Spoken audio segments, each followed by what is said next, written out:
Let's go to the calls or to the messages. Let's go there before I get on out of here for the day, please. What you got for me, guys? Hey, Stephen A. It's Ashley from Minnesota. I got a question.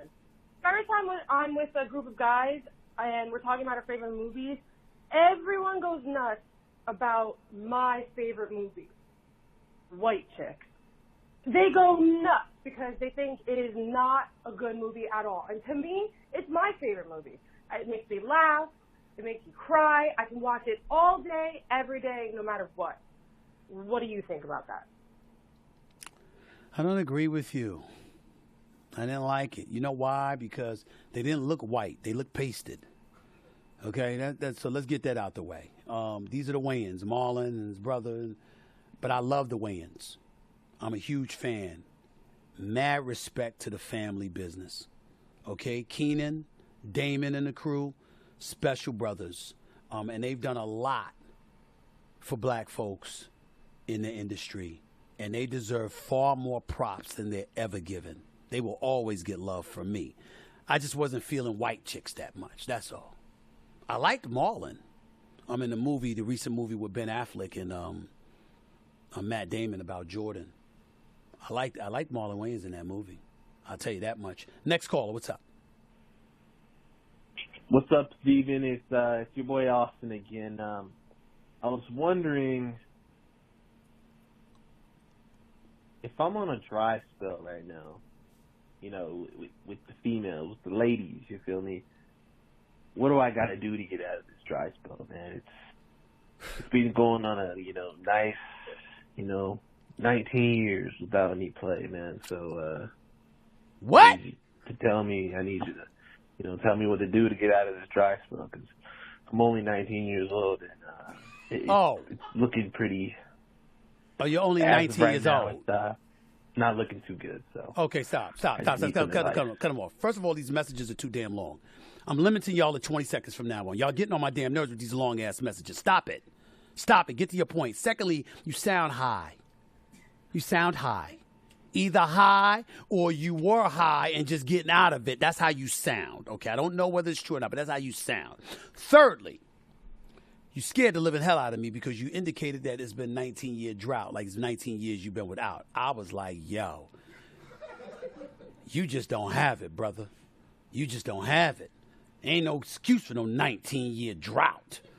But you said you're 19 years old. So first of all, you're lying. It's not a 19-year drought. What, you wanted a woman when you were 1? And then 5? And then 8? Hell's wrong with you? Stop being stupid. Okay? Now, let's get to the nitty-gritty. You probably got horny by the time you're about 13, 14 years old. So, and you don't need to be doing anything before you're 16 or so. So I'm going to say a 3-year drought. You don't have game. Here's why you don't have game. Because you put them to sleep before you even get a chance to be around them. Listen to how you talk. Where's your energy? Where's your vibrancy? Where's your interest, man? I mean, damn. You've got to interest them in you. You got to give off some energy to get some energy. That's what you got to do. You can't sound lethargic and like you got to be awakened. You know, my sister once had a boyfriend, and not Carmen. I'm not going to say my sister's name because the guy's already going to know I'm talking about him. I'm not going to say his name either. But I can talk about him because I didn't like him. Okay? I'm not going to say his name, but I didn't like him. And I didn't want my sister with him under any circumstances. This was him. It could be a party going on. Everybody's having a good time. Hey, man, what's up? Hi. What's going on, man? How's life? It's not really that good. Well, damn, what's the matter? Everything. I said, oh, get rid of his ass. I mean, he just bring you down. Remember that movie Silver Lining? When Bradley Cooper's talking to his boy, and his boy is talking about his wife. She brings me down, man. Remember when he did that? That's what he did to everybody he encountered. No energy, no life, no vibrancy, just negativity. Nothing about him made you laugh. You got depressed. You was damn near ready to slit your wrists being around him. He had to go. I told my sister, I said, listen, he can't be good. He can't be good. Because you got to be turned on before something actually happens. I mean, damn, get rid of him. He ain't going to be a loss. And she listened. So one time my sister listened. I was very proud of her because he needed to go. Next call. That's how you sound, bro. You don't need to be that way. Next call. Hi, Stephen A. This is Hey. Ingrid Wilkins. All right. I'm calling you from Little Rock, Arkansas. Okay. Got a quick question. Okay. Do you think Hurry people up. of color should have a large exodus back to Africa and make it great again? And if so, how and why? And what do you actually think about that? What would be good and what would be bad about that? Thank you. Okay. First of all, we have to grow up a little bit. This is the United States of America. And regardless of what we want to say about it, there are other countries, other habitats that look pristine, look fabulous, seem to be great, etc., and that's true. But there's a reason millions of people want to come to the United States of America, because it's the land of opportunity. Now, I know that's dwindling before our very eyes, and we got to get our act together. But the fact of the matter is, that is the case. That's first of all. Secondly, as black folks in the United States of America, we got to stop acting like Africa would want us. Seriously. We got to stop acting like Africa would want us. What have we actually done for them? We come over here, the fact of the matter is, we came over here the wrong way. We understand we came over here in slave ships. We understand the history. We know that white folks aren't completely absolved. We know what their role was. But it doesn't absolve us from what we've become. I told you, we're killing each other. We're becoming an endangered species. Homicide rates, we number one. We tie for number one in the percentage of space we take up in the jail cells throughout the United States of America. We're killing our own. Not to say that other races don't, but their numbers are larger than ours, so they ain't the endangered species we are.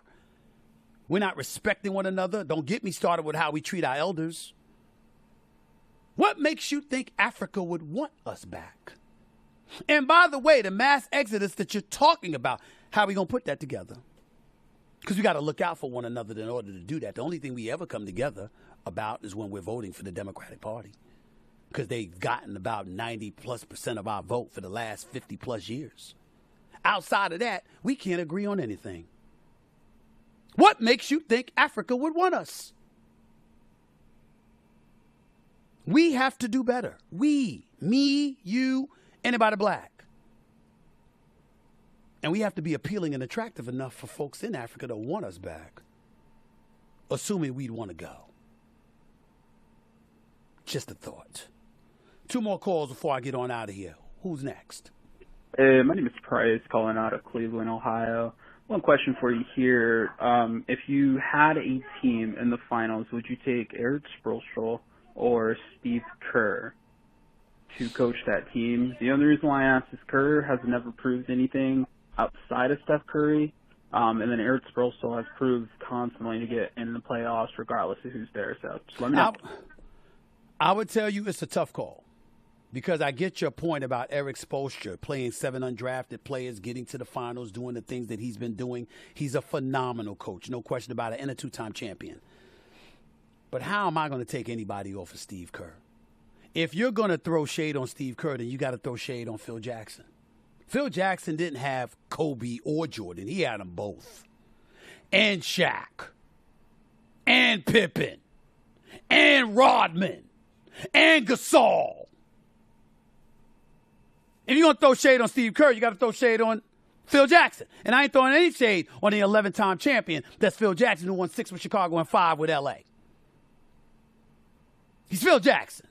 Now, I despise him as an executive. He should be banned from the city of New York with the job he did with the Knicks. But as a coach, he's an all-timer. There's no denying it. Steve Kerr is one of the top 5 coaches in the history of basketball. And I watched this man make adjustment after adjustment after adjustment to peel out the greatness that existed on his team. It ain't just about Steph Curry. It's about positioning Steph Curry to achieve the success that he has achieved. It's about utilizing Draymond Green and Klay Thompson. And if Jordan Poole didn't get knocked out by Draymond Green, who knows what kind of season they would have had this year. And they still got to the semifinals of the Western Conference playoffs. So let's pay some respect to Steve Kerr, a phenomenal coach and a phenomenal basketball mind and a winner. one in Chicago, one in San Antonio, and then one as a coach in Golden State. And by the way, would have won as an executive in Phoenix if Mike D'Antoni had listened to him and bring on Tom Thibodeau to handle their defense. They'd have won a championship with Steve Nash and Amari Stoudemire and Sean Marion and Joe Johnson and those boys. They'd have won a championship. Steve Kerr is a hell of a basketball mind. And by the way, another good man. Might break his clipboard, get an attitude from time to time and all of this other stuff. He's a good man. He's a good man whose heart is usually in the right place and a phenomenal coach in basketball mind. I love Steve Kerr, and I've never said that about him before, but it is true. I do love him as a human being. And just as an aside, he was one of the first people to approach me after my mom died to give me his condolences. I've never forgotten that. He's a good man. Last call. Who's this? This is Trevon from Washington, D.C. Mr. Okay. Smith, Tom Brady has 7 Super Bowl championships, and Michael Jordan has 6 NBA championships. Both are conceived as the GOAT in their respective sports. But among those two, who do you believe is the bigger GOAT? Peace and love. And the New York Knicks. I know you ain't laughing at me. Your ass lives in D.C. What the hell y'all want? Redskins had to change their name. And their owner had to hide in London before he sold the team because he was humiliated. Wizards ain't won in forever. Nationals a different animal, though. To answer your question, for me, it's Michael Jordan when we talk about GOAT status. I appreciate Tom Brady, but let's call it what it is. His football acumen is phenomenal, and his passing of the football is sensational as well. Can't take anything away from him. But at least 2 or 3 of those Super Bowls, your defense did it for you. It wasn't Tom Brady. And they should have lost the Super Bowl to the Seattle Seahawks if Pete Carroll and Darrell Bevell didn't go away from beast mode Marshawn Lynch after he got them down to the half-yard line and decided to throw a damn pass over the middle from the half-yard line and get it intercepted by Malcolm Butler. Tom Brady could have easily lost a couple of more Super Bowls. But he's still great. He's phenomenal. I'm throwing no shade on him. But Michael Jordan, having to go through the Pistons and the Lakers in the 80s into the 90s, he beat Magic his first championship. Although without Kareem and Worthy in them. He beat Clyde Drexler and Terry Porter and Duckworth and all of these boys in Portland. Second championship. Third championship, beat Barkley with Kevin Johnson, former mayor in Sacramento, by the way. Also had the crew that they had with Marley and all of those boys. Retired, came back, and three-peated again. Beat Gary Payton and Sean Kemp before he became Sean Clump twice. And beat Karl Malone and John Stockton. I'm sorry, he beat them twice, beat Seattle once. Michael Jordan is the greatest. 9-time all-defensive player, 10-time scoring champion, 5-time league MVP, 6-time NBA Finals MVP. Averaged over 30 numerous seasons in his career. Was the marquee and showed up. Didn't miss too many games. Wasn't no load management when he was playing. It's Michael Jordan, baby. It's Michael Jordan all day, every day. And that includes over LeBron.